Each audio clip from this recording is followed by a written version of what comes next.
Hi everyone, this is Coach Joms and I'm here at Folk Studio. And I'm with Miss Thea.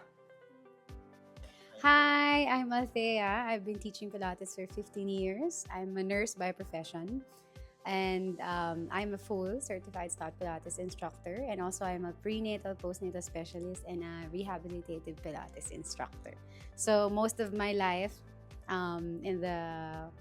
in my career, I've been teaching Pilates. We'll be talking about what truly makes Pilates premium, from certification and instructor education to the importance of quality equipment. Let's dive in. So Miss Thea, what makes Pilates premium? One very good question, no, Coach Joms, kasi right now, Pilates talaga is, we're entering or in the middle of the Pilates era. And everybody's saying na it's too expensive. It's just like usual instruction and all that. And I agree also that it's expensive, it's premium. But for me, the reason it's premium is because of the instructor. So the instructor, like facilitating the class, they were trained rigorously in order to tailor fit that session for that specific person or for that specific group. And that training is very tedious in the process. And then it does a lot about yung parang personality mo. Yung personality ng instructor na dinadala niya dun sa lesson or sa session, yun yung nagbibigay ng premium for that session. Because like especially for Stott Pilates, yung certification, it's not easy. It is a long process. The approach of Stott Pilates, nilagyan nila ng maraming angle so that the Pilates that we have right now can be done to anyone.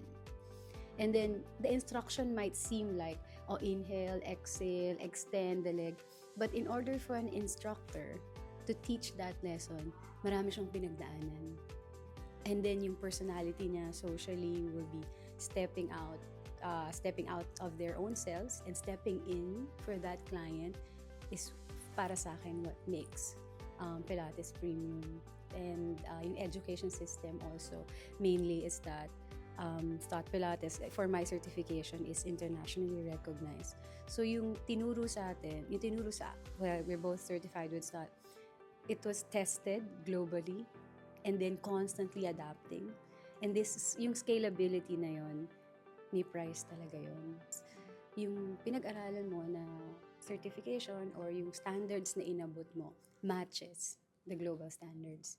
So, yun ang dahilan kung bakit premium talaga ito. Kumbaga parang if people just follow scripts, no, mas madali sana. Kaso nga lang, we were not trained that way, especially with the high caliber training that we've been through. Yung education system na may structure, may system, may price talaga dun na binabayaran in order for us, a person inside the Pilates session will feel better. And then not only that, yung kumbaga parang pag nag-training ka naman, hindi ka agad magtuturo ka kagad. Kumbaga maraming hours din na binubuno mo para doon, para maging magaling ka na instructor. So bukod sa pera that nilagay nila doon sa education, yung time din nila to train is it's not an easy process. So we have to pay credit and premium to these teachers. Safety is the very important factor in order for you to choose an equipment. So para sa akin, if I will put the life of a client in an equipment, I have to trust it with my own life as well. So that's how I see this equipment, like the pulleys, the straps. I know they're made with intention and science with it as well. It's hard na mahal itong Pilates na to. It also pains me evenly na hindi lahat makakakuha or makaka-avail nito. I'm hoping sana later on we can, a lot of people will have access to it. It's a wonderful method. Yeah, it's a wonderful thing to experience Pilates. And I want everyone, most of our Filipinos will experience that. Pero right now, meron talagang price to pay for that experience. Yun. So that's for me is what makes it premium, the instructor, yung scalability and structure ng education system, tsaka yung safety, durability, tsaka yung credibility ng equipment that we're using. Because it's life that we're handling every session. It's not like anything, no? Buhay din ng tao talaga yung, as a healthcare professional, I'm also trained to look at every session like that. So it's a life, it's a space, it's a person you're taking care of that hour. So yun yung dahilan ko bakit mahal yung Pilates. Thank you, Miss Thea. Thank you for your insights, and thank you guys for listening. I hope you learned something new today.